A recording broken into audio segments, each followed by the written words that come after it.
আসসালামু আলাইকুম, স্বাগতম ভয়েস অফ নিউজ সংবাদে। আমি মোহাম্মদ রফিক। আজকের সব আন্তর্জাতিক খবর নিয়ে হাজির হয়েছি। শুরুতেই জানিয়ে দিব সংবাদ শিরোনাম, তারপর বিস্তারিত। ইসরায়েলি বোমায় বাষ্পে পরিণত হচ্ছে ফিলিস্তিনিরা। রাশিয়ায় হোয়াটসঅ্যাপ ব্লক, আমেরিকার সঙ্গে সরাসরি সংঘাতে পুতিন। হুরমুজ প্রণালীতে উত্তেজনা। দখলদার ইসরায়েলি নৃশংসতার আঘাত কাটাতে বক্সিংয়ে সাহস খুঁজছে ফিলিস্তিনের তরুণীরা। মার্কিন ইরানের সামরিক উত্তেজনার মধ্যেই তাইওয়ানকে টার্গেট করবে চীন। আসসালামু আলাইকুম, স্বাগতম জানাচ্ছি ভয়েস অফ নিউজ সংবাদে। আমি মোহাম্মদ রফিক। এতক্ষণ শুনছিলেন সংবাদ শিরোনাম, এবার বিস্তারিত পাঠ। গাজার পরিস্থিতি বিশ্লেষণ করলে দেখা যায় যে আধুনিক সমরাস্ত্রের ব্যবহার এবং তার ভয়াবহতা অতীতের সব রেকর্ড ছাড়িয়ে যাচ্ছে। বিভিন্ন আন্তর্জাতিক মানবাধিকার সংস্থা এবং প্রত্যক্ষদর্শীদের বিবরণ থেকে যে তথ্যগুলো উঠে আসছে তা রীতিমতো আতঙ্কের, যেখানে দাবি করা হচ্ছে যে ইসরায়েলি বিমান হামলায় ব্যবহৃত উচ্চ ক্ষমতার বিস্ফোরক বা বিশেষ ধরনের বোমার আঘাতে নিহতদের দেহাবশেষ শনাক্ত করা তো দূরের কথা, অনেক ক্ষেত্রে তা কার্যত বাষ্পে পরিণত হচ্ছে বা ছিন্ন ভিন্ন হয়ে ধুলোর সাথে মিশে যাচ্ছে। সামরিক বিশ্লেষকরা বলছেন, যখন ঘনবসতিপূর্ণ এলাকায় আধুনিক প্রযুক্তির বাংকার বাস্টার বা উচ্চ তাপমাত্রার থার্মোবারিক জাতীয় অস্ত্রের প্রয়োগ ঘটে, তখন সেখানে সৃষ্ট প্রচণ্ড তাপ এবং চাপের কারণে মানুষের শরীর নিশ্চিহ্ন হয়ে যাওয়াটা বিজ্ঞানের দৃষ্টিতে অসম্ভব কিছু নয়। আর ঠিক এই ভয়াবহ বাস্তবতার মুখোমুখি হচ্ছে ফিলিস্তিনের সাধারণ মানুষ। এই ধরনের হামলায় ভুক্তভোগী পরিবারগুলো তাদের প্রিয়জনের লাশটুকুও খুঁজে পাচ্ছে না, যা একটি চরম মানবিক বিপর্যয়ের ইঙ্গিত দেয়, এবং এর ফলে সৃষ্ট মানসিক ট্রমা বা আঘাত বেঁচে থাকা মানুষদের জন্য এক দুর্বিষহ যন্ত্রণার কারণ হয়ে দাঁড়িয়েছে। স্থানীয় উদ্ধারকর্মীরা জানিয়েছেন, ধ্বংসস্তূপের নিচে তারা অনেক সময় জীবনের স্পন্দন অনুভব করলেও বা কাউকে জীবিত উদ্ধার করার আশা রাখলেও অনেক ক্ষেত্রেই সেখানে কেবল ছাই আর ধ্বংসাবশেষ ছাড়া আর কিছুই পাওয়া যাচ্ছে না।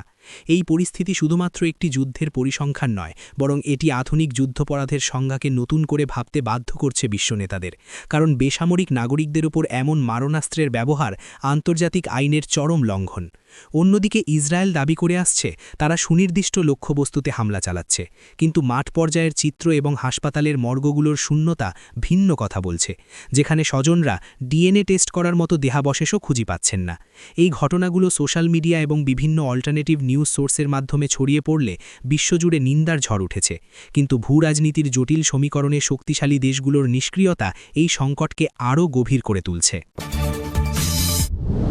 প্রযুক্তি এবং ভূরাজনীতির আরেকটি বড় খবর হল রাশিয়ার অভ্যন্তরে জনপ্রিয় যোগাযোগ মাধ্যম হোয়াটসঅ্যাপ ব্লক বা ধীরগতি করে দেওয়ার বিষয়টি, যা মূলত আমেরিকা ও রাশিয়ার মধ্যকার চলমান স্নায়ুযুদ্ধের বা প্রক্সি যুদ্ধের এক ডিজিটাল সংস্করণ হিসাবেই দেখা হচ্ছে।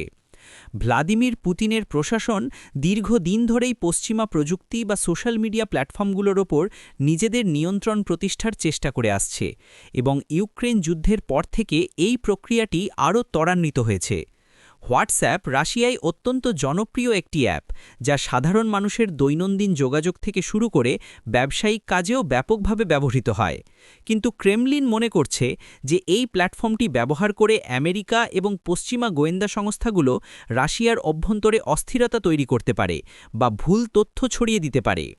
মেটা, যা হোয়াটসঅ্যাপের প্যারেন্ট কোম্পানি, তাকে আগেই রাশিয়া চরমপন্থী বা এক্সট্রিমিস্ট সংগঠন হিসাবে তালিকাভুক্ত করেছে, এবং এখন অ্যাপটির কার্যক্রম সীমিত করার মাধ্যমে পুতিন সরাসরি আমেরিকার ইনফরমেশন ডোমিন্যান্স বা তথ্য আধিপত্যের বিরুদ্ধে যুদ্ধ ঘোষণা করেছেন বলে মনে করছেন প্রযুক্তি বিশ্লেষকরা। এই পদক্ষেপের ফলে রাশিয়ার সাধারণ জনগণ তথ্যের অবাধ প্রবাহ থেকে বঞ্চিত হচ্ছে, এবং তারা বাধ্য হচ্ছে টেলিগ্রাম বা রাশিয়ার নিজস্ব প্ল্যাটফর্মগুলোর ওপর নির্ভর করতে, যা সরকারের নজরদারির আওতাভুক্ত। বিশ্লেষকরা বলছেন, এটি আসলে স্প্লিন্টারনেট বা ইন্টারনেট জগৎকে দুই ভাগে ভাগ করার একটি প্রক্রিয়া, যেখানে এক পাশে থাকছে পশ্চিমা বিশ্ব এবং অন্য পাশে রাশিয়া ও চীন বা তাদের মিত্ররা।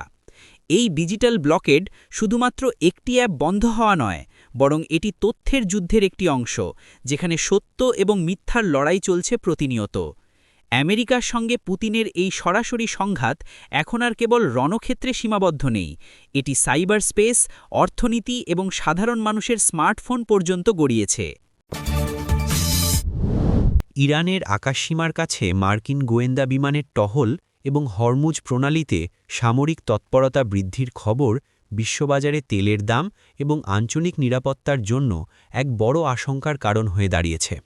হরমুজ প্রণালী হল বিশ্বের অন্যতম গুরুত্বপূর্ণ চোক পয়েন্ট বা সরু জলপথ, যার মধ্য দিয়ে বিশ্বের মোট তেল সরবরাহের এক বিশাল অংশ পরিবাহিত হয়।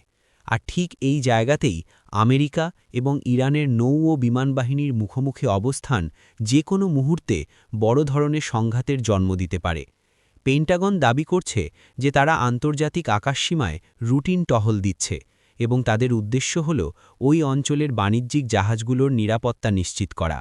কিন্তু তেহরান বিষয়টিকে তাদের সার্বভৌমত্বের ওপর সরাসরি হুমকি হিসেবে দেখছে এবং তারা হুঁশিয়ারি দিয়েছে যে কোনো মার্কিন বিমান যদি তাদের আকাশসীমা লঙ্ঘন করে তবে তারা কঠোর জবাব দিতে দ্বিধা করবে না। অতীতেও আমরা দেখেছি যে এই এলাকায় মার্কিন ড্রোন ভূপাতিত করার ঘটনা ঘটেছে, যা দুই দেশকে যুদ্ধের দ্বারপ্রান্তে নিয়ে গিয়েছিল।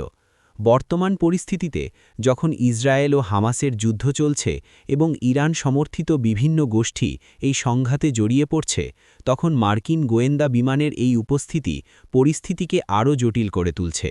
সামরিক বিশ্লেষকরা বলছেন মার্কিন P-8 পোসাইডন বা গ্লোবাল হকের মতো উন্নত প্রযুক্তির বিমানগুলো ইরানের রাডার সিস্টেম, মিসাইল সাইট এবং নৌবাহিনীর গতিবিধি পর্যবেক্ষণ করছে, যা ইরানের জন্য অত্যন্ত অস্বস্তিকর। অন্যদিকে ইরানও তাদের নিজস্ব ড্রোন এবং স্পিডবোটগুলোর মাধ্যমে মহড়া চালাচ্ছে, যা এক ধরনের মনস্তাত্ত্বিক চাপ সৃষ্টির কৌশল।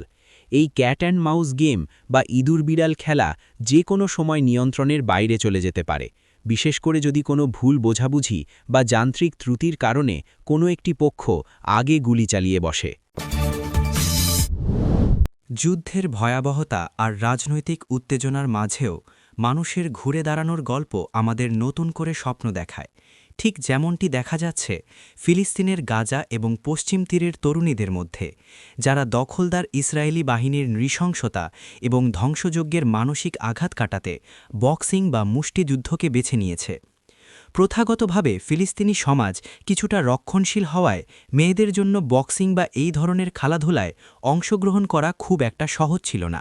কিন্তু বর্তমান পরিস্থিতির ভয়াবহতা এবং প্রতিনিয়ত স্বজন হারানোর বেদনা তাদের ভেতরের জগৎকে বদলে দিয়েছে। এই তরুণীরা বলছেন যে তারা যখন বক্সিং গ্লাভস হাতে নিয়ে পাঞ্চিং ব্যাগে আঘাত করেন, তখন তারা যেন তাদের সমস্ত রাগ, হতাশা এবং ভয়কে বের করে দেন, যা তাদের মানসিকভাবে টিকে থাকতে সাহায্য করছে।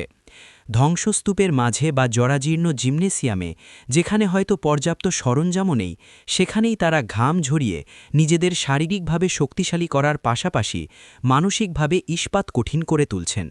মনোবিজ্ঞানীরা বলছেন যুদ্ধবিধ্বস্ত এলাকায় ট্রমা বা পোস্ট ট্রমাটিক স্ট্রেস ডিসঅর্ডার বা PTSD কাটাতে স্পোর্টস থেরাপি অত্যন্ত কার্যকর, এবং ফিলিস্তিনের এই মেয়েরা অবচেতনভাবেই সেই পথ বেছে নিয়েছে। তাদের এই লড়াই শুধু রিংয়ের ভেতরে নয়, বরং এটি লিঙ্গ বৈষম্য, সামাজিক বাধা এবং সর্বোপরি দখলদারিত্বের বিরুদ্ধে এক নীরব প্রতিবাদ। আন্তর্জাতিক মিডিয়াগুলো যখন তাদের এই সাহসিকতার গল্প তুলে ধরছে, তখন তা বিশ্বের অন্য প্রান্তের নারীদের জন্য অনুপ্রেরণার উৎস হয়ে উঠছে। তারা প্রমাণ করছে যে বোমার আঘাতে ঘরবাড়ি ধ্বংস করা গেলেও মানুষের অদম্য ইচ্ছাশক্তিকে ধ্বংস করা যায় না। আমেরিকা যখন মধ্যপ্রাচ্যে ইরান এবং ইউরোপে ইউক্রেন রাশিয়া যুদ্ধ নিয়ে চরমভাবে ব্যস্ত, ঠিক সেই সুযোগে চীন কি তাইওয়ানকে টার্গেট করার পরিকল্পনা করছে? আন্তর্জাতিক সম্পর্কের বিশ্লেষকরা এই সম্ভাবনাটিকে মোটেও উড়িয়ে দিচ্ছেন না, কারণ বেইজিং সবসময়ই তাইওয়ানকে তাদের নিজস্ব ভূখণ্ডের অবিচ্ছেদ্য অংশ বলে মনে করে এবং বল প্রয়োগ করে হলেও তারা এই দ্বীপটিকে মূল ভূখণ্ডের সাথে যুক্ত করার অঙ্গীকার ব্যক্ত করেছে।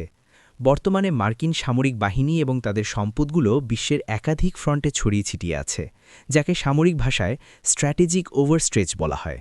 চীনের জন্য এই মুহূর্তটি তাইওয়ানের উপর চাপ সৃষ্টি করার বা অবরোধ আরোপ করার এক সুবর্ণ সুযোগ হতে পারে। সাম্প্রতিক সময়ে তাইওয়ানের চারপাশে চীনের পিপলস লিবারেশন আর্মির নজিরবিহীন সামরিক মহড়া, আকাশসীমা লঙ্ঘন এবং নৌতৎপরতা বৃদ্ধি এই আশঙ্কার পালে হাওয়া দিচ্ছে।